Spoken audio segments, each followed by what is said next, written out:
Fala aí, galera, beleza? Sejam bem-vindos a mais um vídeo do nosso canal. O vídeo de hoje vamos falar do CACR e esse fundo que fez um relatório muito voltado a todas as perguntas em cima da emissão, né? Tem algumas, aí botaram algumas respostas aqui e tal, e a gente vai dar uma olhada para ver e trabalhar em cima do que eles falaram, né? Botar a cabeça para pensar.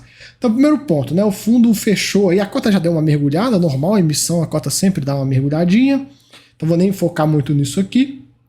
Ele começa falando o seguinte ponto, ó, que quando o Deikoval assumiu a administração, ele tem uma metodologia diferente de precificação dos ativos. Ele tem a normal, né, a normal que todo mundo conhece, que é marcação para NTNB, e ele utiliza as negociações no secundário.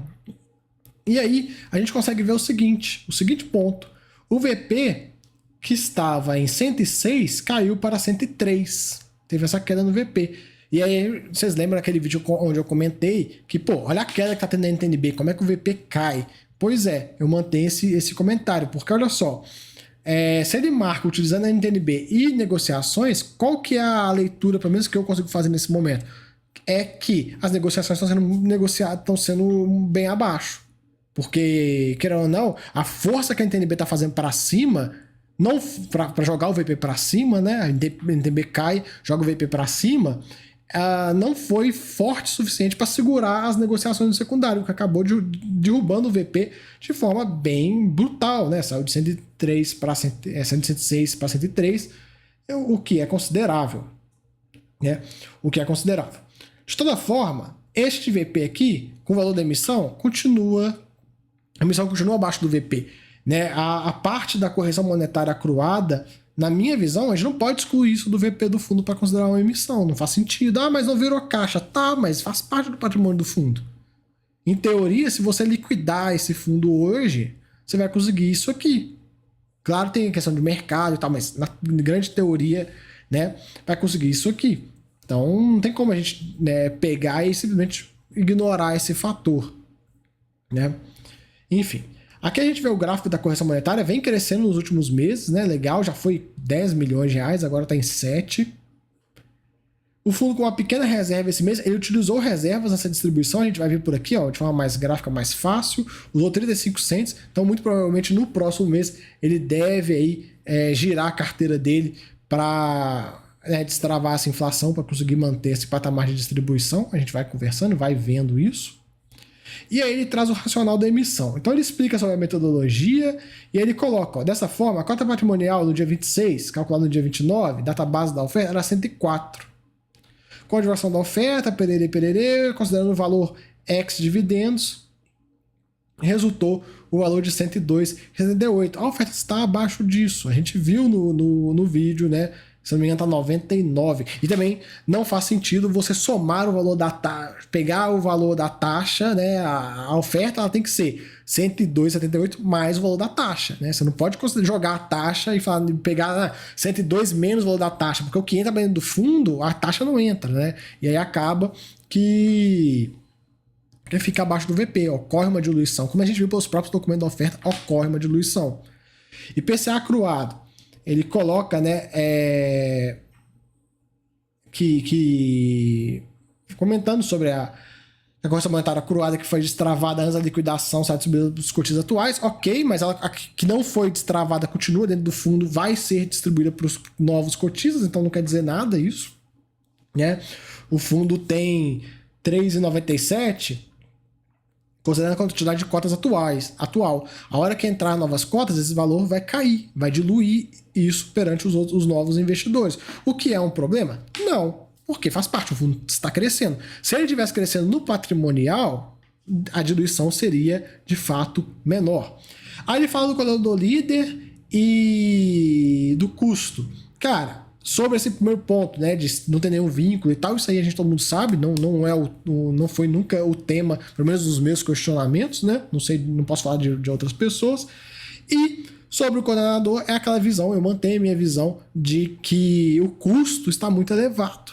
Nada contra a instituição coordenador líder dessa oferta, mas os custos, caso a gente sabe, são custos de ofertas padrão XP.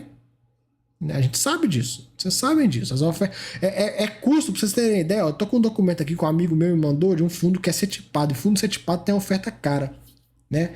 A oferta do setipado que ele me mandou, que ele perguntou, falou assim: esse negócio aqui que meu assessor quer que eu compre, o que você acha? Eu falei com ele: foge que setipado é fria. É uma taxa de 4%. E a taxa desse fundo é 3 e tralalá. Então, assim, tá muito próximo de uma taxa de uma XP da vida, né? De um setipado, por exemplo. Então não dá, cara, não dá para aceitar. Hoje, no dia que eu estou gravando, o KNCA chamou a oferta, né? Entregou os documentos, né? Prospecto liminar e tudo mais. Taxa de 1,8.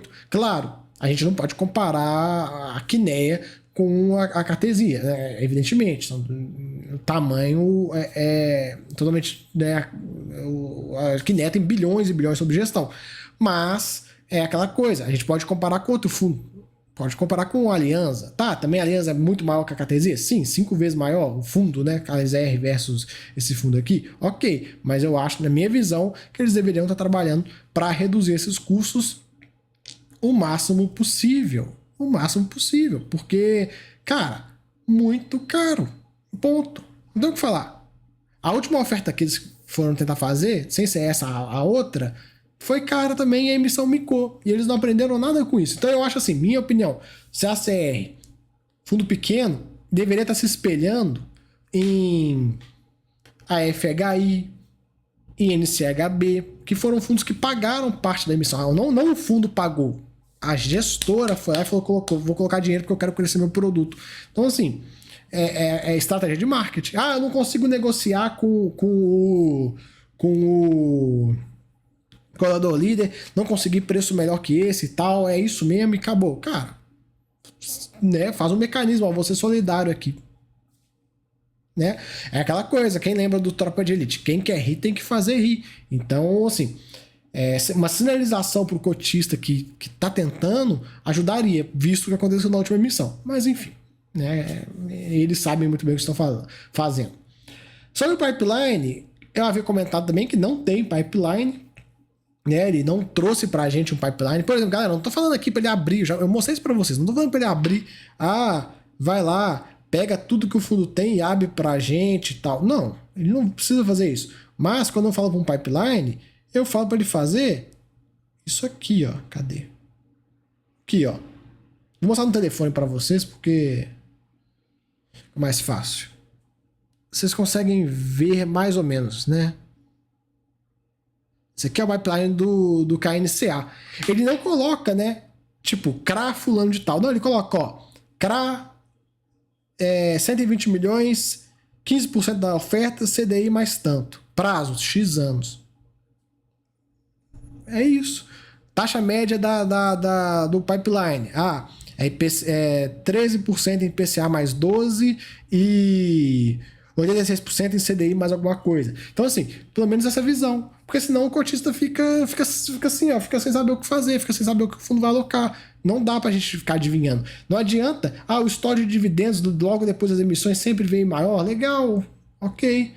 Mas a gente precisa saber.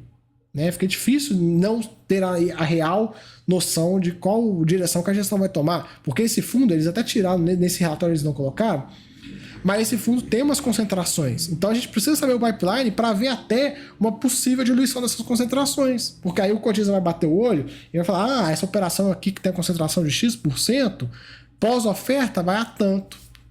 Né? A gestão tá. Como eu não tenho aqui, fica difícil eu mostrar para vocês, né, nesse relatório. Mas tem a operação ABCD11, ABCD, que é a maior do fundo. Tem, supor aí, 10% do PL. Vai ter emissão.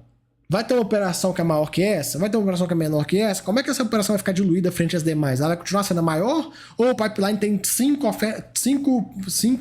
CRIs do mesmo tamanho? E aí eu vou ter 5 posições grandes da carteira, né? Como eles vão dobrar o fundo, uma operação que hoje representa 10% vai cair aí para algo próximo de 5%. Tá, mas e aí, como é que tá esse pipeline? Como é que tá a diluição dele? Vão ser muitas operações? Vão ser poucas operações? São informações que a gente precisa ter. Como é que eu vou julgar se a oferta é boa ou não? Como é que eu vou julgar se eu vou participar ou não? Mas é só você ver o histórico e confiar na gestão, ok? Mas é difícil, porque, né, é um fundo pequeno, uma gestora que tem apenas esse fundo, então a gente não tem um track record muito bom assim, muito longo.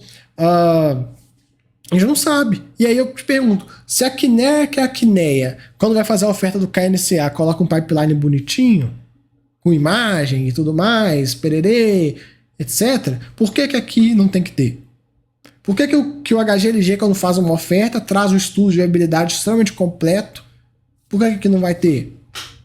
Não dá, cara, tem que ter. Então, assim, se a oferta, porventura, micar igual foi a última, não vai ser surpresa para ninguém. Nós já sabemos os motivos, nós já sabemos todos os pontos que estão levantando dúvidas dos investidores, não só em mim, em vários, é só puxar os grupos, os fóruns, etc. As dúvidas são basicamente as mesmas.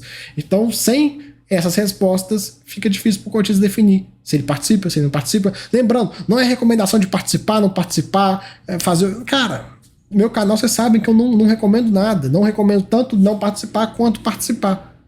Mas eu tenho que vir aqui e te mostrar. Eu tenho que vir aqui te mostrar, até para você que é cotista, como eu não sou cotista, já fui cotista, hoje eu não sou mais, até para você que é cotista, poder chegar e falar assim, cara, putz, eu adoro o fundo, eu quero participar, mas realmente tá faltando essa informação. Quer saber? Gestora, me explica isso aqui direito, me mostra o pipeline, seja mais transparente comigo, que aí você vai ter o meu precioso dinheiro. Então cabe a gente, né, como na condição de investidor, galera, sempre cobrar, porque é aquela coisa que eu falo, quem é o patrão somos nós. Nós somos os patrões. Eles são os empregados. Então eles não têm que, nenhuma gestora tem que achar ruim da gente cobrar mais transparência, da gente cobrar maiores informações, cobrar mais clarificações do que está acontecendo. Porque a gente que é o dono da parada. Sem nosso dinheiro eles não existem. Então a gente tem que botar isso na cabeça, né? Cada dia que passa, tem que botar isso mais na cabeça. É o que eu falo com vocês. A partir do momento que você investir em fundo imobiliário e colocar na cabeça que você que é o dono da parada, seu mindset muda. Seu mindset muda. E vocês já viram aqui no canal a gente fazendo cobranças em alguns fundos e que tiveram mudança. E para melhor. Por quê? Porque quando eu venho aqui e gravo um vídeo pedindo melhoria, pedindo mudança, não é porque eu quero foder o fundo. Eu vou foder a emissão do Cartesier. Quem sou eu? Eu quero mesmo que faça captação, porque eu, quando saí desse fundo, por um gerenciamento de risco da minha carteira, foi pelas concentrações que ele tem. Eu falei, cara, vou sair. Mas não é um fundo ruim. Ele paga como o high yield deve pagar. Então, se ele faz essa oferta, se ele consegue captar os 200 milhões aí que a gestão está se propondo a captar, maravilha. Pode ser que melhore muito o risco do fundo. Só que para isso acontecer, ele precisa fazer a gente rir. Ele precisa mostrar pra gente, ele precisa convencer, né, no caso, convencer você, né, a participar da oferta, não simplesmente porque o valor no secundário, não sei o quê. Ainda mais que essa questão do VP e tal, dessa diluição, isso ficou ruim, inevitável. Então, assim, o que eu posso fazer? Eu venho pra cá, gravo meu vídeo, explico pra vocês, dou os toques pra vocês na condição de investidor pensar, né, botar sua cabeça para funcionar e pensar no que fazer. E se porventura a gestão estiver assistindo, ela também botar a cabeça e falar, não, realmente, né, vamos pensar aqui. Mas, enfim, se não quiserem também, para mim pouco importa, né? Se eu fosse cotista, eu estaria, acho que bem mais puto do que eu tô de boa, né? Para mim não muda nada, mas se eu fosse cotista, eu estaria puto. E certamente, se eu fosse cotista, eu já teria refletido bastante. Enfim, galera, é isso aí. Valeu, fica aí as respostas deles e deixa nos comentários o que você achou da resposta, se você achou que ajudou alguma coisa, se mudou sua opinião, se não mudou e tal, etc. Beleza? Valeu aí, fui!